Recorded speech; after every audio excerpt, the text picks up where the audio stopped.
Hello, everyone, and welcome to our opening keynote discussion, looking at 10 years of disruption. Now the hard work will begin. We have an excellent panel for you here today. Kind of the background for this panel is really about discussions that have been happening in the fintech space for about 10 years. And actually for the past few months, we've been looking back on sort of almost over a decade of fintech innovation and change and innovation labs and accelerators and incubators. And a lot of people are looking at the industry now and thinking, what's next and what's on the other side of the mountain? And are we at a tipping point? So we have a really great panel for you today. We've got Sonal Raja from Societe Generale. We have our big bank. We have John Hall from Mast Haven Bank, so our smaller bank. Nicolette Mori, who is CEO of Asto, Ecos Commander, bringing up for the challengers in this space, and Peter Ebden, who is from Thought Machine, who's bringing in the tech provider viewpoint for what we're going to talk about. So this is going to be a really great discussion, and I hope you all enjoy it and have lots of comments on the site. So I'm going to start off with, a first question, really looking kind of into the past. And looking at, we've seen so much technical and cultural change, not just in financial services, but society and industry in general over the past 10 years. Smartphones, social media, emerging technologies that have changed the way customers interact, the way businesses work. Looking backwards before we look forward, so I'm going to start with Nicolette, because she's next to me on my square on the box. What change have you seen that has been the most successful over the past 10 years? I mean, is it now sort of easier to accept emerging technologies in this industry and embrace more sort of internal cultural change? What have you seen that's been successful? I think we've seen an enormous pace of change in the industry and in society in the last 10 years. And I think what's been hugely successful is the rate at which people are adopting these changes. I mean, if you look back 10 years, you can see that technology has absolutely revolutionized the way that we live and work. We have huge amounts more flexibility, and I think this panel is an indication of that. We have more accessibility, we have much more access to people and to technologies, and of course, more connectivity. One thing I do want to call out, though, that's been less successful is that when it comes to the experiences of small businesses, technology just hasn't delivered the transformation as quickly as we've seen in other areas of our lives. And to me, it's not okay that we still see 1 in 2 small businesses failing within 5 years. And cash is often the killer of that. And in fact, 76% of small businesses have struggled with cash flow because of being paid late. And so that's why I'm passionate about the work that we do at Asto, where we focus on helping small businesses overcome these cash flow challenges. I have to say, though, that it's great to see the fintech industry starting to pay more attention to small businesses, and I think that's going to drive success in the next 10 years. Let's not forget that small businesses make up 90% of businesses and more than 50% of employment worldwide. So when you help a small business, you're genuinely changing the world. So I'm just going to stop you right there. I'm going to move on to Peter now. What has kind of been, what have you seen has been the most successful that that the industry has experienced with this sort of fintech innovation revolution over the past 10 years? So I think from my perspective, being on the infrastructure side and as a tech provider, we've seen a huge shift from very kind of yourself attitude 10 years ago to very much accepting of third parties, particularly the cloud, bringing in a lot of new technologies and all the transformation that can come from that. I think when we were first working with banks at Thought Machine, there were a lot of noises and people saying they'll never accept this, and we've very, very much seen a change there, where that's now become the primary way that banks now want to work. From our perspective, that's a great thing, a great modernization. I know. I mean, very much because you guys are in the cloud space, which 10 years ago banks wouldn't touch, and now it's much more mainstream. Exactly. Yes. I mean, to the point where now they are sometimes saying that they'll only do that. They don't want to do new projects that aren't in the cloud. So, from our perspective, that's obviously the right direction for them to be going. Yeah. Now, John, I mean, you've been seen as a progressive leader in the space for quite some time, on social media and cultural aspects of organizations. What have you seen that's been successful over the past few years? Thanks, Liz, and no pressure for that positioning. I think the last 10 years have been really phenomenal. I think there are probably three things I would call out. The first one is clearly the wave of new entrant banks that have been kind of regulated and authorized in that period, of which Masthaven is one. So we were authorized and launched in 2016.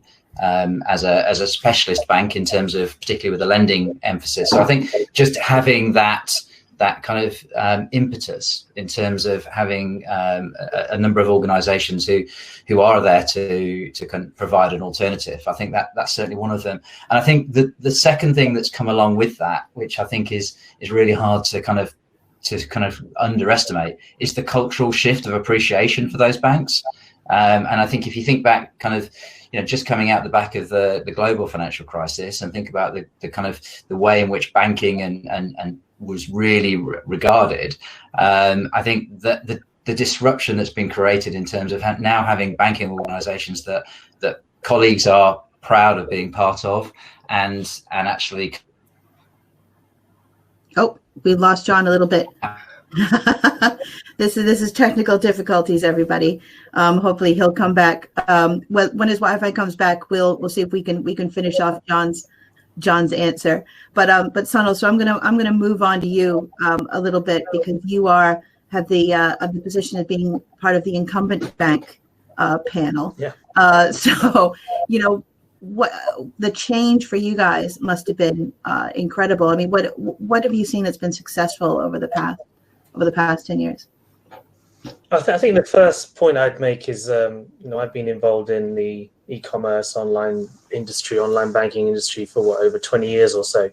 So I think when we first started in the UK with the first launch of Eaglestar and Smile and a number of other retail online operations at that time, and then B2B with stakeholder pensions, that I think the acceleration from that point hasn't happened as quickly as I would have liked, even though we might look at the last 10 years to say that a lot has been done. But I think as a phenomenon around digital, around online or e-commerce and in financial services, and the changes that could have happened, I don't think it's accelerated as much as I would have liked to have seen. I think in the last 5 years or so, particularly with the incumbents, I think we're beginning to see a lot of them, and particularly SGs, moved into the open source space. Cloud is another area that we moved into. And the whole kind of moving towards microservices, feature-driven use cases. That's a kind of language you would not have heard within a global markets or a wholesale markets operation 5 years ago. So clearly, SG, we've managed to bring about some cultural change, but also advance some of the digital capabilities that are out there from an open source perspective, and say, look, we don't need to rebuild. We can leverage. We can get a feature or use case out relatively quickly, and embedded within. Business, technology, operations, all the way from front to back. Of course, we haven't been able to do it to all functions or areas, but it will take time. But certainly the key areas around revenue generating and key parts of our franchise is where we've really been focusing on, rather than trying to do it across the board. So in short, I think the answer is I would have liked to have seen a lot more, and I think COVID has seen that acceleration really push that in the last few weeks, and I'm hoping that'll really, change some of the boundaries over the next few months, or towards the end of the year at least. I'm glad you mentioned COVID, because, we've been going through a global pandemic recently. This is a virtual event. We're all working from home, and poor John just experienced some of the technical difficulties of working from home, where he accidentally got frozen. So I'm gonna give it back to you, John, to see if you want to continue what you were talking about about what you've seen that's been successful over the past 10 years. Yeah, so I'm not quite sure when I dropped out there, so apologies if I end up repeating myself, but I think I was calling out three things really. One was the authorization and the entrant of new banks. I think it's important to have that choice that's come through since certainly since 2010, and has happened with much more momentum probably since 2016. And the main thing I was really wanted to call out was the cultural shift. So I'm not sure if that came through in terms of having banks that people could be proud to be associated with. And I think then there's a double-edged sword, which says absolutely technology adoption by consumers has been massive.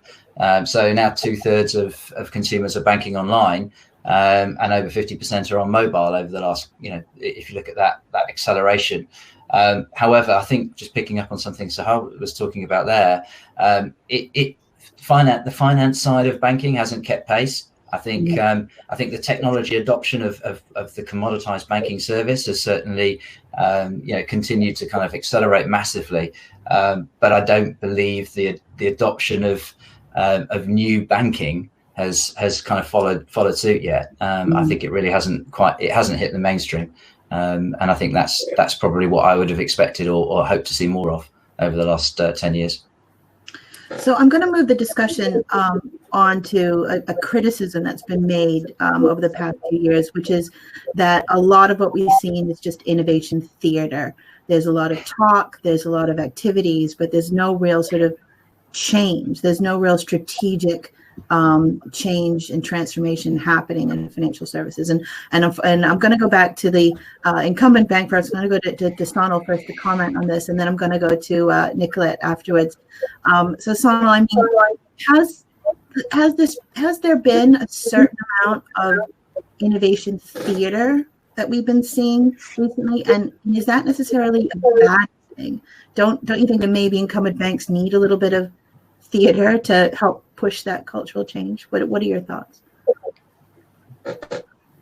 Sonal? Yeah, I think yeah. Can you hear me? I can hear you. Break up a little bit there, but hopefully no problem. So on the innovation side, I think particularly incumbent banks, and I'll address it more on wholesale and global markets businesses. There's always this kind of arms race to be ahead of the next bank, right? It's kind of been endemic in there for quite some time. Whether it be a single dealer platform, would it be multi-dealer, would it be multi-issuance, whatever it may be. And then I kind of think innovation came to that hub or that cycle of things as well, saying, well, X bank has got this innovation hub and this bank has got it, therefore we need one.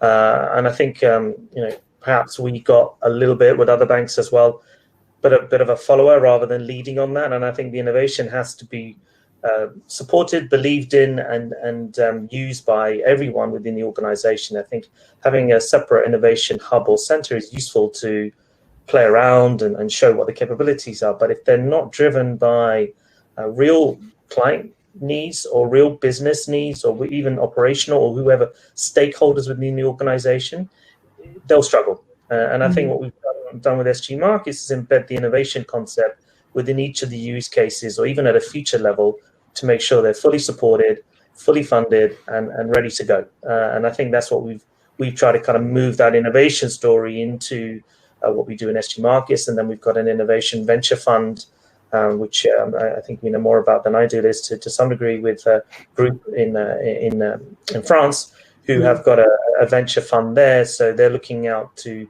invest in particular fintech, particularly in the retail space. Whereas in the B2B space, we're looking to integrate with partners who can help us with that workflow that kind of services clients, but also services our internal workflow, leveraging all the capabilities we have, the ability to integrate with APIs. So it's always driven by what is the use case, what are we trying to do? Is it cost? Is it profit? Is it going to enhance our business internally or to our client? And once we have those simple rules kind of done, it really does help in terms of saying, well, we think this piece of technology or this emerging technology is going to solve that problem. We may not solve it now, but we can work towards that. And this is the kind of rationale. So I think going back to the whole innovation, I think innovation is embedded in what we do within SG. And I think most people know with the French mindset, we're quite a strong engineering background. So innovation, open source, all of those sort of things really play well to our culture. You touched on a lot of elements there that banks go through with the either invest partner, and then moving on where I'm going to go to Nicolette, build internally. Nicolette, I mean, Asto is a new bank, but it is part of Banco Santander. I mean, I know I'm asking about innovation theater, but how does that play into the decision to build this new bank inside an incumbent bank, and how does that work? Yeah, and to be super clear, Asto wasn't set up as a bank. It was set up as a technology company to solve a really specific customer problem using financial and non-financial tools. And you're right, it was set up by Banco Santander specifically to create a vehicle and an environment where we could move faster and innovate, but still leverage off the enormous experience and assets of the bank itself. And I think it's interesting the points that you raised about theatre, because I do think there's an element of inevitability of theatre, especially in the social media age, and it's entertaining. People love watching hackathons and seeing new things pop up and new technologies. And these types of activities can be super useful in sparking new thinking or learning about customers' needs. So it definitely has its place. I think what's important, though, is that there is substance to go with the style. And so the way we use techniques is we use things like innovation labs and design sprints at Asto to learn more about how our customers are using our products, or to help uncover a bit more about what our customers are doing. And of course, if Asto's products don't work in those initial customers' tests, they're reworked and tested again. And I think the real test of whether this is theatre or something with more substance is what's the outcome of these activities? Was it just a fun workshop with loads of post-it notes and a few cute prototypes, or did you go on to deliver a meaningful benefit to the customer experience? And I think that's the question that's worth asking at the end of the day, is what did we actually do with this? No, I think that's a really good point. And I love that you mentioned, demo days and hackathons and all these things that people attend. So I'm going to go to Peter now. I mean, I mentioned before that 10 years ago, cloud was something that banks did not want to consider. It's now mainstream. How much do you think all those sort of elements, those workshop-y type elements, played in making the financial service industry more comfortable with dealing with the technology that a lot of your services are based on? I think it definitely has made them more comfortable. I think that on the innovation side of things, that's a very, very important piece for banks to have, right? I think it's great that we see the aspiration for them to do these things. From our perspective, I think what we often see is the problem that Thought Machine was set up to solve, where there's a will in the banks to innovate, but when they actually come to do it, they're let down by some of the internal technologies. So, now they have cloud, they can take advantage of it, but if they've got a really, really old mainframe that's still sitting at the core of everything they do, you can't put that in the cloud. It's very hard to innovate around it. That can easily become a very big drag on what the bank is trying to do. So hence, I think Thought Machine and some of the other recent wave of fintech providers to banks are trying to kind of remove some of those roadblocks to innovation and help them move a little bit faster. Yeah, interesting. Yeah, so I'm gonna continue and ask John for his opinion on sort of the criticism and of everything is mostly innovation theater. Do you think that that's a fair assertion? So I think it's really interesting that there's clearly, from an innovation perspective, the technology wrapper that sits around, that's an enabler to some of this. And I think to some extent, if you don't innovate and try and test new ideas, then you won't start seeding some of the things that are possible by rapid collaboration, which can be done. But I think that the true value of these activities, of these innovation activities, is really for me to see the impact of what you're trying to do on customers. And so I think Nicolette mentioned something around kind of the use of focus groups, the use of testing of ideas with your real customers. So even a smaller organization like ourselves, and we were about 190 people, we absolutely invest the time.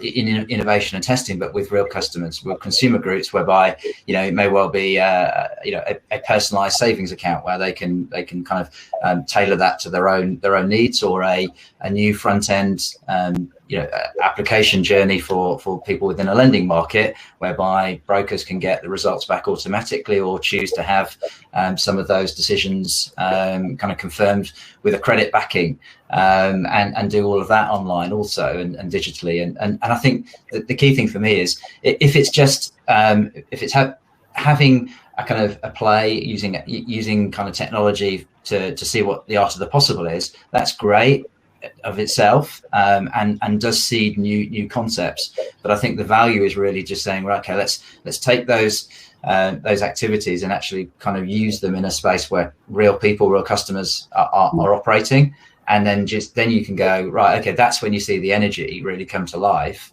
And I think that's when it doesn't become a kind of a point of theatre and something you do in the background. It's pretty much the core to what you should be doing every time you want to do something new and different. You've got to test that idea, and if that's in a kind of innovation lab, in a hackathon, in a focus group, test it with people, because otherwise you're just going to end up putting something out there and wondering why it falls flat. And that probably for me is from a smaller firm who can't afford too much of that activity, can't afford too much to fall flat. You have to have a high success rate.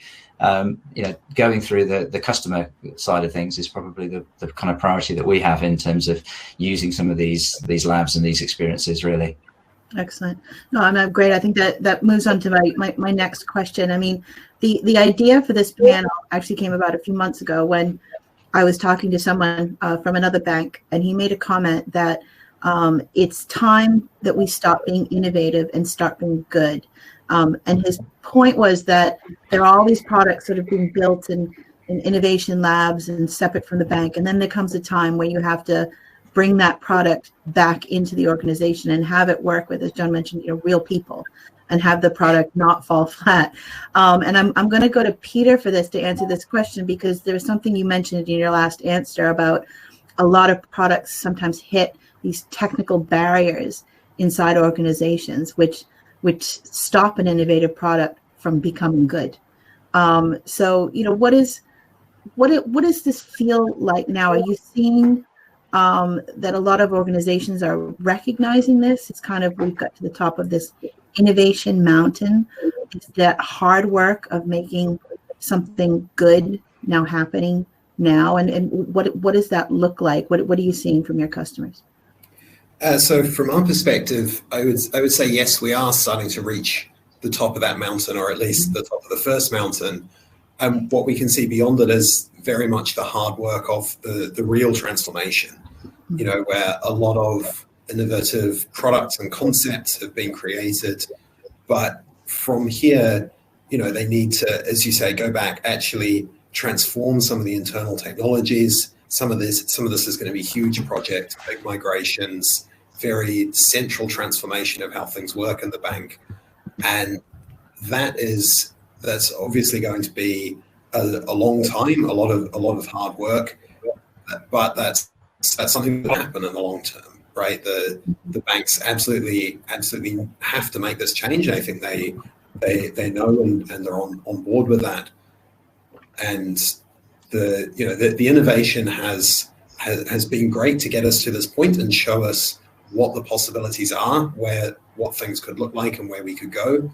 But from here, still an awful lot of hard work lies ahead, I think.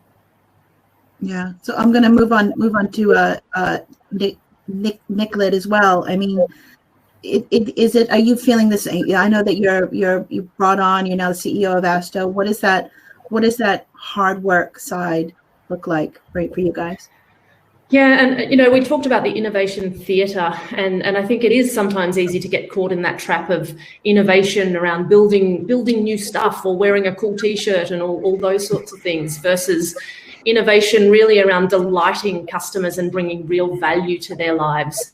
And that solving of a genuine customer problem is hard work.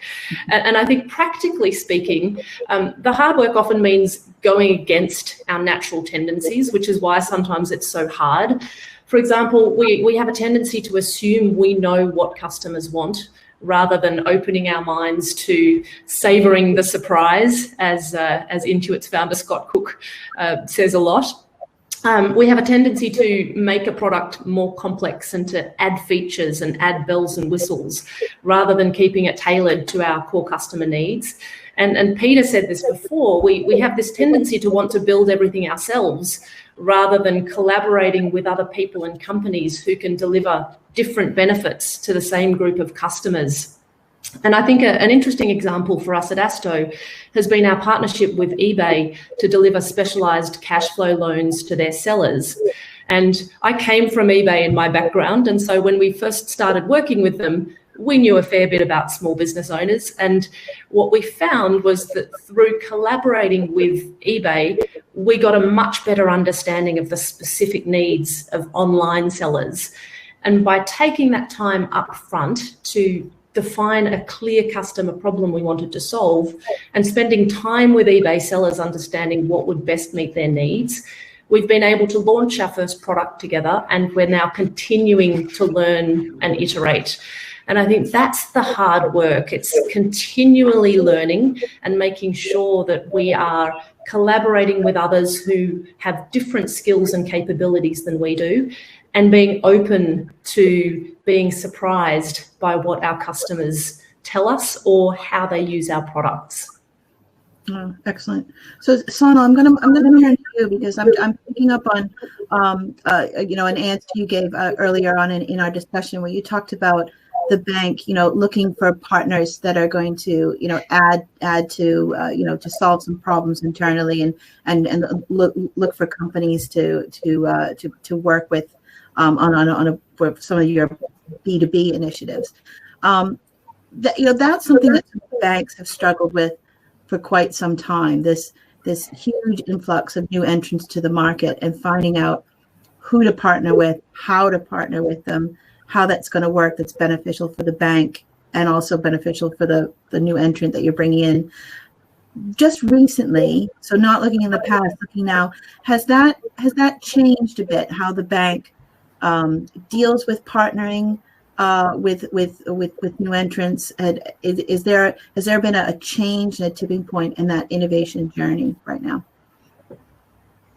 I'm not sure it's recent. I think we've been working on it for a good few years now. And I think where we saw, where you see within, let's say, the retail space in fintech, we saw a number of brokers being launched in Europe, particularly in Switzerland.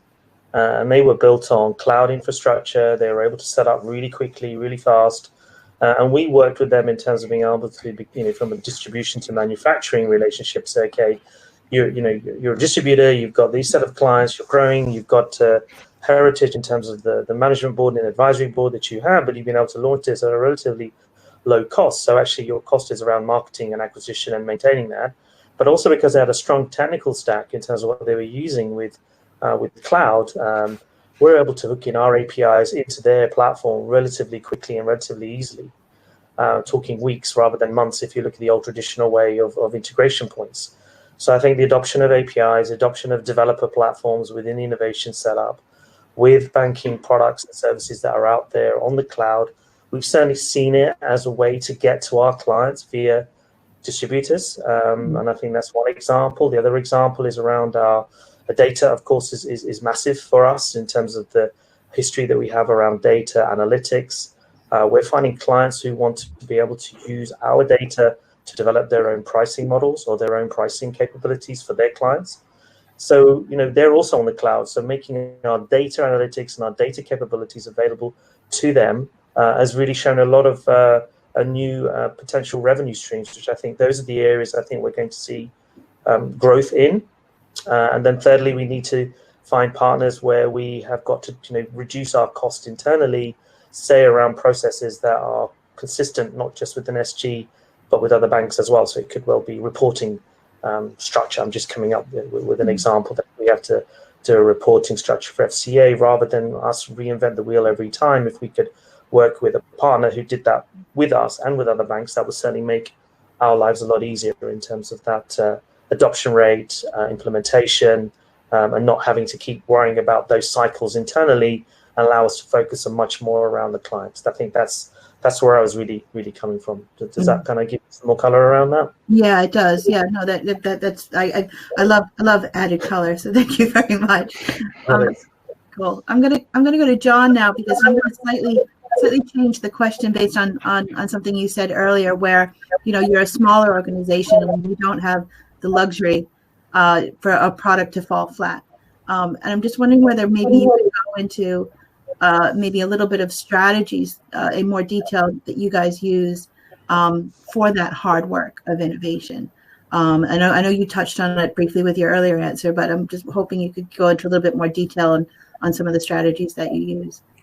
Yeah, I think Nicolette hit the nail on the head for me, which is around, the title of this is the hard work, and fundamentally the hard work comes from understanding your customers. I'll keep coming back to it and going, yep, there's lots of, so for me, it's a very capital F and a very small T in terms of fintech, and what I mean by that is understand what it is your role is for your customers, the customers that you want to kind of serve. Understand where their requirements are, and probably 80% of what you do is comparable. It absolutely has to have a reason for being there. It's a solid, safe, good product.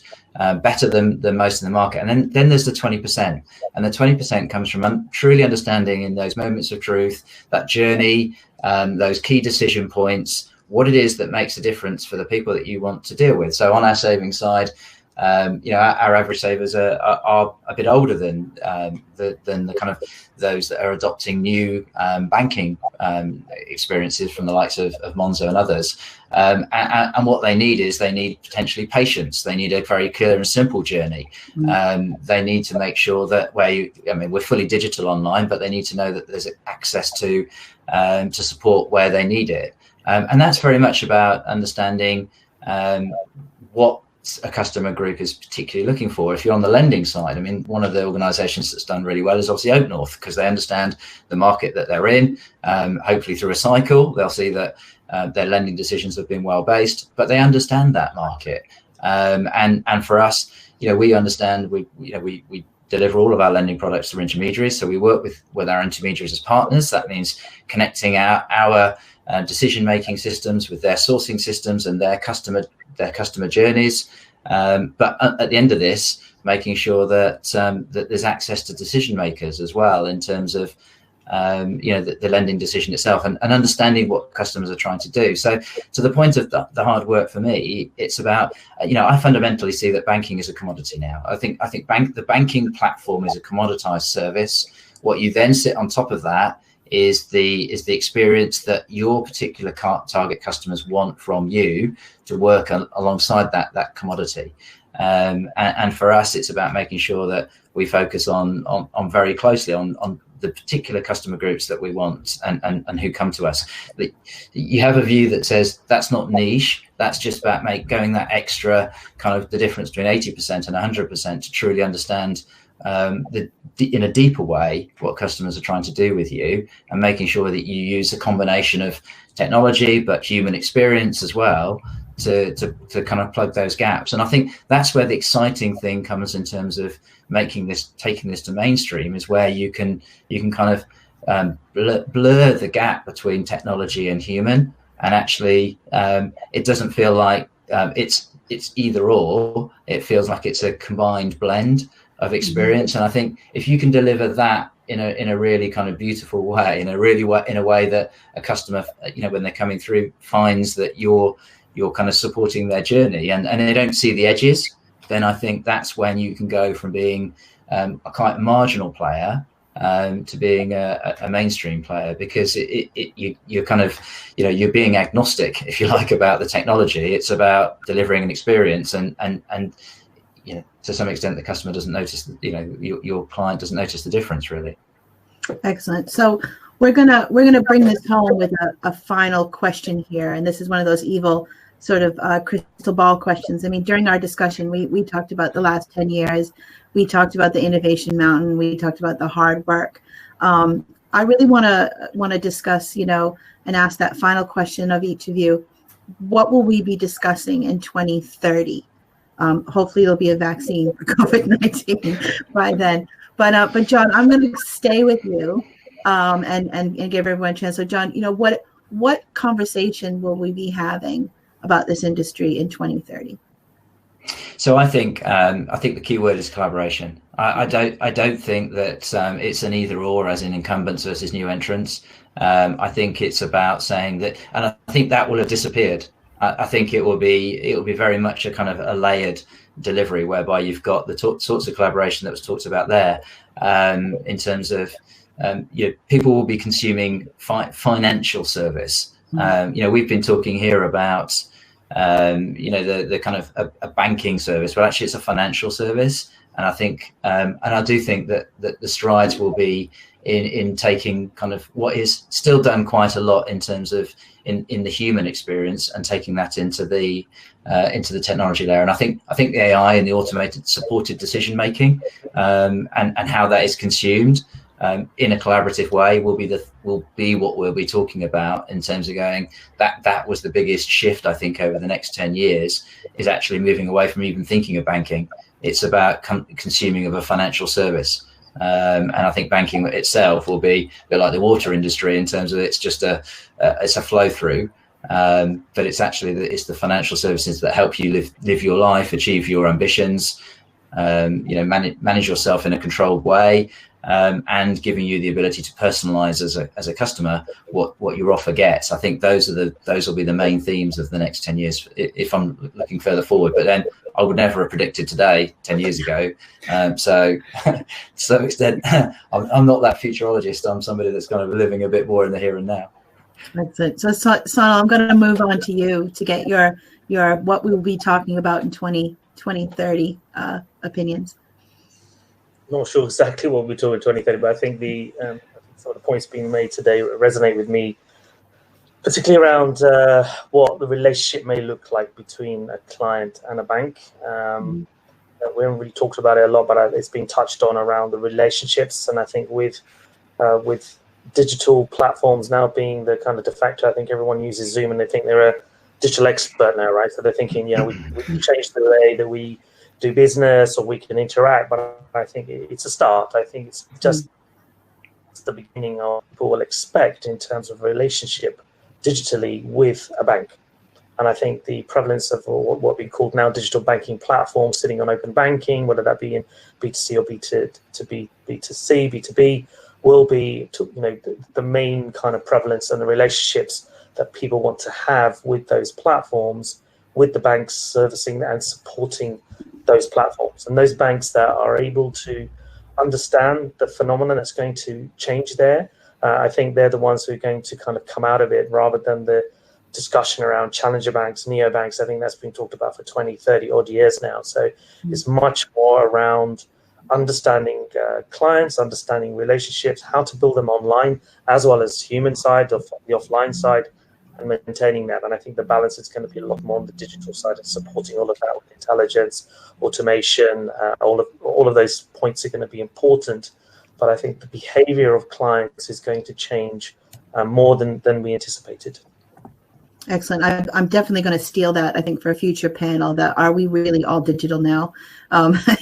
So we'll take that for a future discussion. So Peter, I'm going to move to you. We're talking about digital. We're talking about innovation. What do you think we'll be talking about in 2030?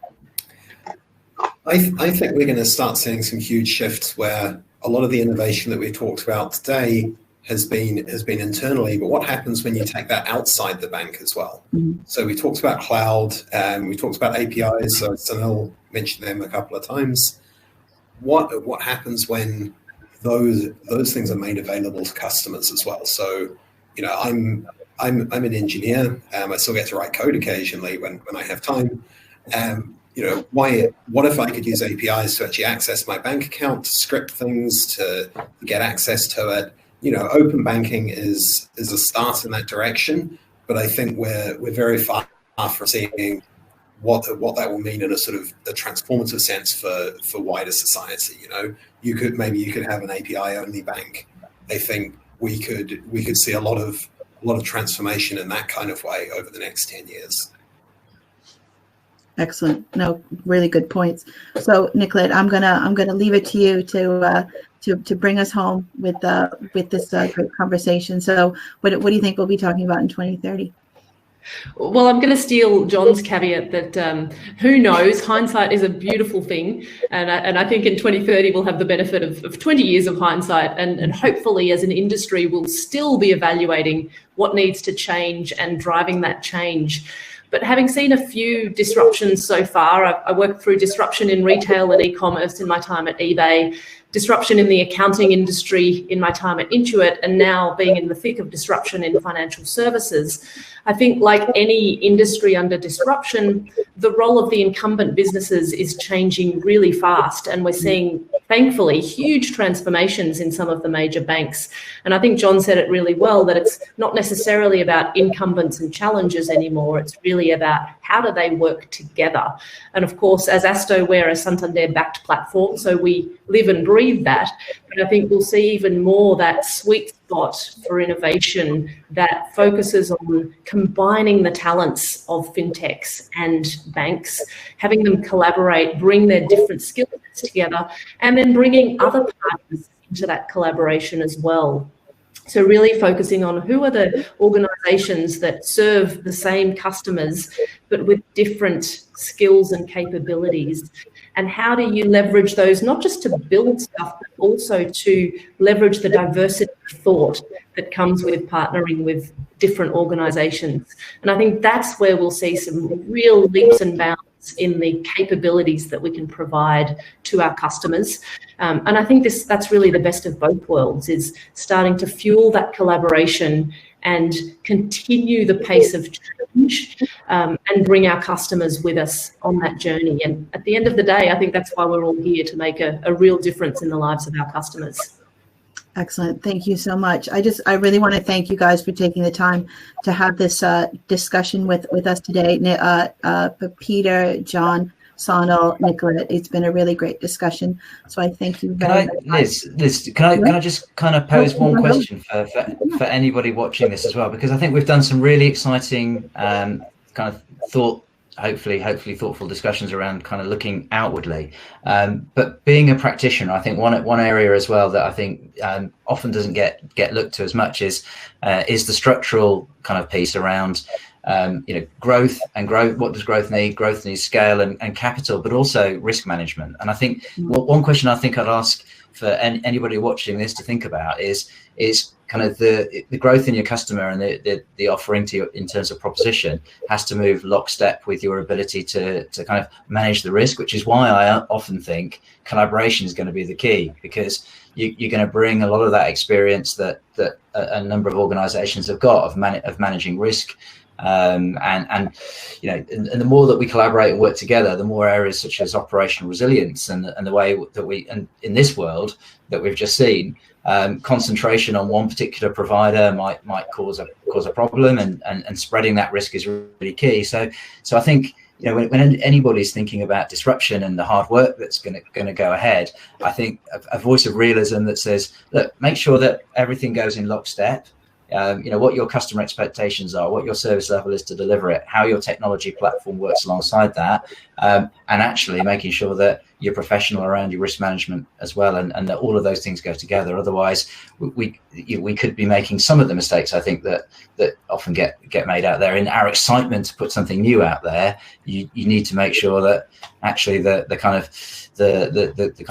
risk side of your shoulder, in terms of just making sure you get those things aligned, kind of go through. And it's just something it dawned on me through this conversation. I suddenly thought, I wouldn't want everybody watching to go, there's lots of different ways that the hard work is really ongoing, and I think that's something that often doesn't get kind of the same profile as the sexy technology and the customer proposition side. Sorry if I'm kind of just came to that. No, I think you've proved that this discussion goes way beyond a 45-minute virtual online panel. So I invite everyone watching here to join the 12:30 post-game spin room analysis session, where we can discuss and chat with our featured speakers, everything you've seen on the main stage and continue this conversation. Stay on the main stage for our next panel, which is looking at the promise of open finance on the backs of open banking. And as always, our expo area is open with all of our rock star partners. So thank you again.